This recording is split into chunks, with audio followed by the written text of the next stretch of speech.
Yo soy Joaquín Rey y esto es La Voz del 21. Esta tarde nos acompaña el señor Pablo de la Flor, él es director ejecutivo de la Sociedad Nacional de Minería, Petróleo y Energía, y lo hemos invitado para conversar de algunos temas relativos al sector que son de mucha actualidad. Quisiera empezar, señor de la Flor, buenas tardes, gracias por estar con nosotros. Quisiera empezar preguntándole por este nuevo derrame que ha sucedido esta semana, el día martes, en el oleoducto norperuano, exactamente en el distrito de Manseriche. Kilómetro 273, y no es un derrame espontáneo, es producto literalmente de un acto de sabotaje, que además es expresión de una secuencia cada vez más frecuente de este tipo de situaciones. Ya tenemos 26 actos de sabotaje que han representado aproximadamente 270 millones de soles que ha tenido que invertir Petroperú, que es una compañía de todos los peruanos, es decir, ese es dinero que sale de tu bolsillo, del mío, del de los televidentes, para remediar situaciones ocasionadas por actos de sabotaje. Cuando usted dice un acto de sabotaje, ¿cuál es la intención? ¿Es un acto criminal para extraer petróleo? ¿O digamos, cuál es la motivación para generar un daño, además un daño ambiental de este tipo? Así es. Y remitámonos a lo que ha sido la experiencia estos últimos años. Yo me refería a los 26 actos de sabotaje que se han cernido sobre el oleoducto en los últimos 4 años. El año pasado perdimos 60 días, 30 días este año, sin el oleoducto funcionando, precisamente porque una comunidad decidió cortar el oleoducto, se generó un daño ambiental en la zona y esa fue una ocasión para negociar con el gobierno una serie de reclamos y una plataforma. En este caso no es claro qué es lo que pretende la comunidad, pero en lo inmediato la gran preocupación que tenemos es, primero, no tenemos la capacidad de bombear crudo en la única vía para transportar el petróleo de nuestra Amazonía a la refinería de Talara. Esa es la única forma de sacarlo. ¿Cuál es la pérdida diaria que se da cuando este oleoducto está Depende de los niveles de producción, porque en este caso lo que tenemos es una situación muy particular, porque el lote 192, que es el principal lote que tenemos en el Perú, casi el 30% de la producción de crudo sale el lote 192, estamos hablando del ramal norte del oleoducto, son 2 ramales, casi 1.100 kilómetros entre los dos, se unen en la estación 5 y después llegan hasta Bayóvar. Y este es un ducto que básicamente transporta ese crudo. En la actualidad no estaba transportando el crudo porque habíamos tenido un evento de toma del lote 192, se había paralizado la operación, pero estaban aprestándose a nuevamente entrar en operaciones. Entonces hemos tenido la fortuna de que felizmente ese ducto todavía no estaba transportando el crudo que produce el 192. Usted ha señalado que quienes atentan contra el oleoducto muchas veces buscan poner al gobierno a la mesa para negociar. ¿Qué es lo que hay que negociar en este caso? Mire, en este caso no es claro porque en realidad no ha habido una expresión literal de intereses respecto de la comunidad. Es una pequeña comunidad, además estamos hablando de 30 familias, aproximadamente 190 personas. Y para que nos hagamos una idea, la interrupción del ducto del año pasado representó aproximadamente $400,000 al día en pérdidas por petróleo que no se llegaba a bombear. En este caso es una comunidad pequeña y lo que sabemos es que ni siquiera están dispuestos ya a dialogar con el ministro del ramo, sino que están exigiendo la presencia del presidente del Consejo de Ministros para dejar a los trabajadores de Petroperú entrar a la zona a reforzar la grapa que han colocado a fin de resolver el problema, porque estamos frente a una eventualidad muy peligrosa. Este crudo puede llegar al río Marañón. En la actualidad está confinado a un aguajal. Se requiere fortalecer estas barreras a fin de evitar una tragedia ambiental mayor. Estamos hablando de la comunidad de Chapis en el distrito de Manseriche. Ahora, yo tengo una duda. ¿No hay cierta responsabilidad en Petroperú? Porque, digamos, uno esperaría que un oleoducto esté debidamente resguardado para, precisamente, evitar incidentes de este tipo. Ahora, este es un activo de todos los peruanos, es un activo crítico nacional. Existe la categoría de activos críticos que son merecedores de un seguimiento de parte de las autoridades muy especial en función precisamente del carácter estratégico que tienen y por las razones que ya indicaba. El oleoducto norperuano tiene la condición de un activo crítico nacional. En consecuencia, correspondería que la policía y el ejército no solo diseñaran, sino que implementaran un plan para resguardar la integridad de este activo, que es un activo finalmente de todos los peruanos. Entonces hay responsabilidad, digamos, del Ministerio del Interior, de la policía. Yo creo que corresponde que las autoridades desarrollen e implementen un plan para salvaguardar la integridad física de este activo, como lo hacen en otros países que tienen infraestructuras de este tipo. Lo hacen en Colombia, lo hacen en Ecuador. ¿Por qué no lo podemos hacer en el Perú? Una nota publicada en Perú 21 revela un video que está en nuestra web, donde miembros de la comunidad de Chapis tratan incluso de entorpecer las labores de rehabilitación de este oleoducto. ¿Por qué? ¿Cuál sería el incentivo para esto? Bueno, hay situaciones que se han dado antes y no estoy argumentando de que este sea el caso porque, reitero, no sabemos cuáles son los móviles, pero en el pasado ha sucedido que muchas veces se termina contratando a los propios miembros de la comunidad para realizar los trabajos de remediación ambiental.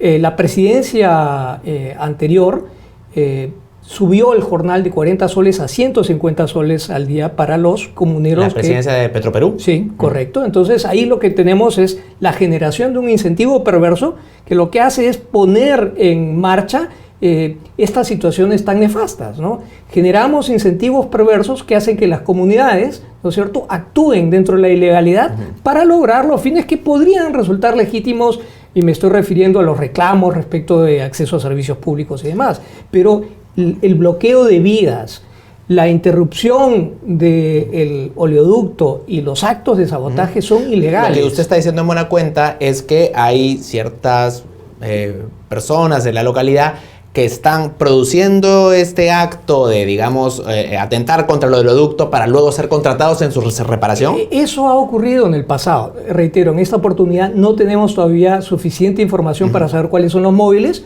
pero sabemos que ha sido un acto de sabotaje por el corte que ha sufrido la infraestructura y estamos a la espera de que la comunidad entre en razón y deje que los trabajadores de Petroperú puedan entrar a la zona y reforzar la grapa que han colocado y fortalecer las barreras de contención, porque lo peor que podría ocurrir, y ahí sí estamos hablando de un crimen ambiental, ¿no es cierto?, es que este crudo llega al río Marañón. En ese momento está contenido. Está confinado en un aguajal, ¿no? De acuerdo. Quisiera ahora pasar a temas mineros. Claro, hay un tema de interés que es el proyecto Tía María, que es operado por Southern en La Joya, en Arequipa, cuyo estudio de impacto ambiental vence en el mes de julio. Así es. Sin embargo, el gobierno aún no da la autorización para iniciar la construcción. ¿Por qué es que el gobierno se está demorando tanto en dar esta autorización? Esa es la pregunta que todos nos hacemos. Es un proyecto que ha cumplido con todos los requisitos, requerimientos, permisos y autorizaciones que la normatividad peruana planteaba. La empresa ha desarrollado un esfuerzo importante, encomiable, de acercamiento a las comunidades, lo que le ha permitido revertir una situación que en el pasado pues complicaba el proyecto, y eso lo vemos reflejados en algunas de las cifras que el propio diario El Comercio hoy día muestra, con la data sobre el nivel de aprobación a nivel nacional de casi 60%, 57-58% de aprobación en el sur. De manera que hay una opinión mayoritaria favorable al proyecto. Incluso en la zona. Yo diría que incluso en la zona. Evidentemente hay grupos movilizados, muchos de ellos políticamente motivados. También hay unas preocupaciones legítimas que la propia empresa ha ido despejando, pero este es un proyecto que es fundamental para el bienestar del país y para el desarrollo de Arequipa. Es un proyecto de 1.400 millones de soles que a lo largo de su vida, de dólares, que a lo largo de su vida va a generar ingresos para la región, para las localidades, de casi 5.500 millones de soles. Es decir, 300 millones de soles más al año en pago de canon y regalías para Arequipa. Hoy por hoy, ¿no es cierto?, la minería representa casi el 38% del PBI de Arequipa. Arequipa es la principal región productora de cobre en el país, y con este proyecto y otros que se puedan realizar como Safranal, podría convertirse en uno de los polos productores más importantes de cobre en el mundo. Ahora, la preocupación es que si esta aprobación no se da antes del vencimiento del EIA, del Estudio de Impacto Ambiental que se da en julio, ¿qué va a pasar?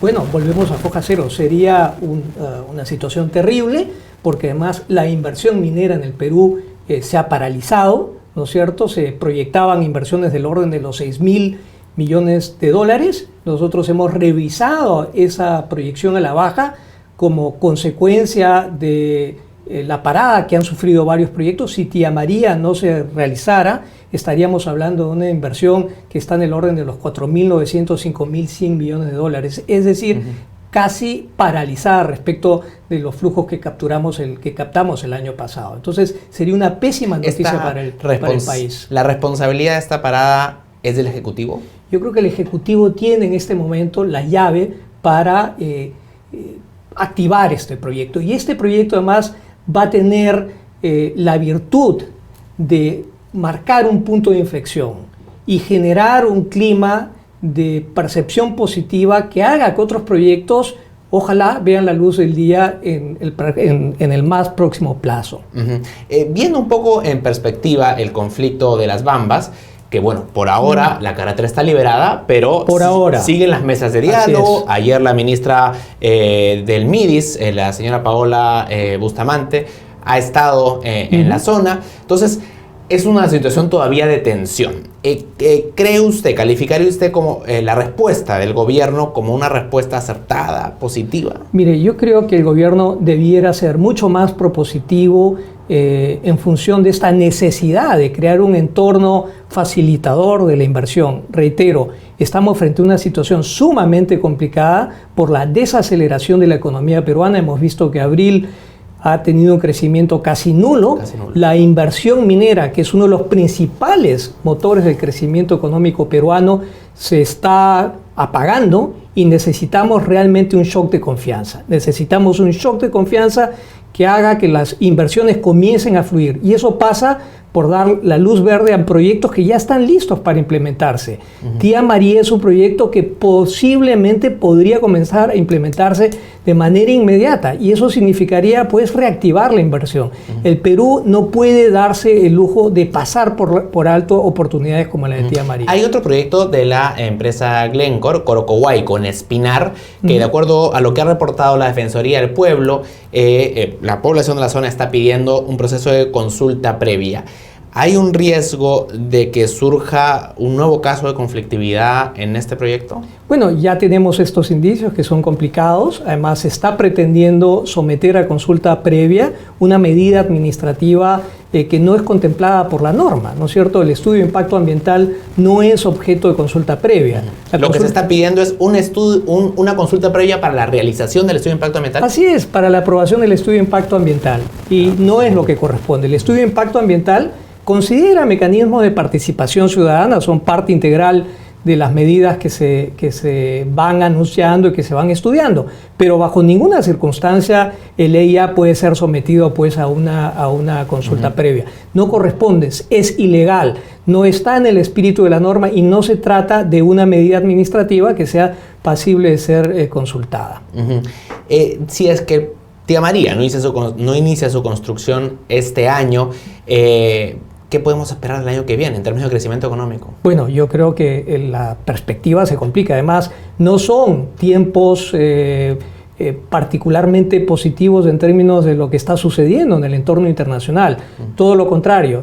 Y mayor razón entonces para que agudicemos nuestro sentido de urgencia y podamos sacar adelante estos proyectos, porque si esperamos después va a ser más complicado. Nadie nos dice que el entorno internacional el próximo año no se vaya a complicar aún más. Entonces es muy importante que reactivemos la inversión. El Perú está parado. Necesitamos un shock de confianza y para eso la inversión minera puede resultar absolutamente funcional. Finalmente, quisiera preguntarle, en el sector privado hay quienes consideran que la estrategia del gobierno en la lucha contra la corrupción y la reforma política están generando un ruido que desincentiva la inversión. Pero también hay quienes argumentan que más bien generar un entorno institucional más adecuado, más sólido, más bien va a favorecer la inversión. ¿Cuál es su punto de vista? Mire, yo creo que es muy loable y destacable lo que el gobierno está haciendo, el coraje, la determinación y la persistencia con la que se ha propuesto sacar adelante las reformas políticas que a la postre son muy positivas para el futuro del país. Yo creo que van a abundar en términos de darnos una mejor institucionalidad. Pero yo quisiera ver la misma determinación, la misma osadía, el mismo atrevimiento y persistencia en estas otras reformas económicas que son las que no estamos haciendo. No hay razón por la cual debamos concebir esto como cuerdas separadas. Yo creo que debiéramos poder avanzar en ambos frentes. El reconocimiento del gobierno por lo que está haciendo en materia del impulso de las reformas políticas, pero ojalá que tuvieran el mismo celo y la misma determinación cuando se trata de los temas económicos. Hoy el país está desacelerado en términos de su tasa de crecimiento. Hemos pasado de proyecciones de crecimiento del año que estaban en el orden de los 4% y todos están coincidiendo en esa baja al 2.9, 3%, y no podemos darnos el lujo de dejar que la economía peruana se siga enfriando. Señor de la Flor, le agradezco mucho. A ti, Joaquín. Pablo de la Flor, director ejecutivo de la Sociedad Nacional de Minería, Petróleo y Energía. Sigan atentos a la programación de Perú 21 Televisión. Buenas tardes.